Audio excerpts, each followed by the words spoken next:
Okay, this is going to be part 2 of my 5 facts video. The reason I did it like this is because I'm still a complete noob when it comes to cutting and editing videos, and I've already ran over a couple of times trying to make this video. So I just thought I might as well do it in 2 parts, and this one will probably be quite short, so let's get to it. My last fact is that I'm very interested in World War II.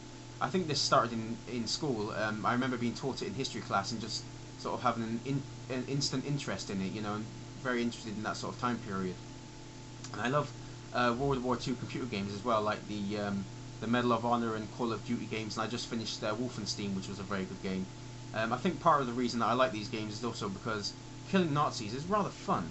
I remember in Sin City, the character Marv says about hitmen that he loves them because you can do anything you want to them and you don't feel bad.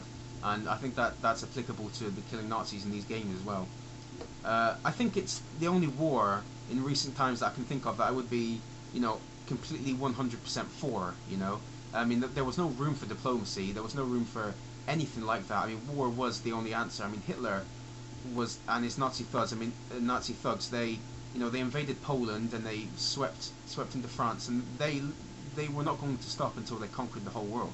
I mean, it was just easy to see. I mean, they wanted to purge the entire world of the Jew or anyone else that sort of didn't fit their ideal image of the master race.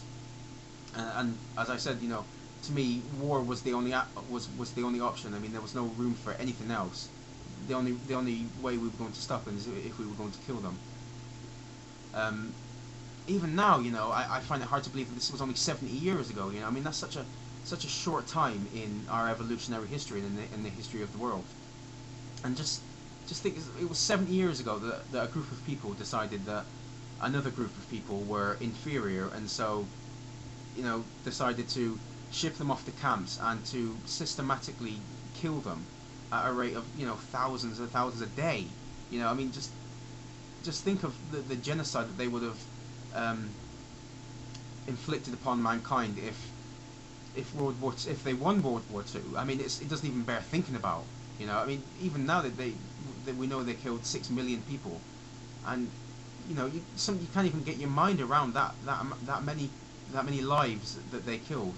I mean, even now, I said that I find it hard to believe. I know there was a debate a few years back about the concentration camps, about whether to sort of keep them or restore them, or sort of let them fade away to the sands of time. I'm of the opinion that we should keep them, and if you ask why, I think it's because we need them as a reminder of what happened.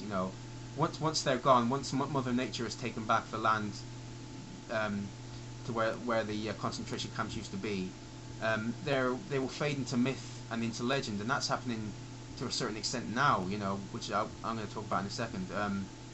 We need to keep the memories stark and real so that they never happen again. We need a visual stimulus, visual evidence of what happened then. We need to make sure that these things never happen again. I think there's a sort of a dehumanization as well of Hitler and Nazis in general. They're seen as evil and monsters and almost something beyond human, and I think we do this because we can't really comprehend what they did, but we should think of them as people. Hitler now is seen as some sort of cannon fodder comic supervillain.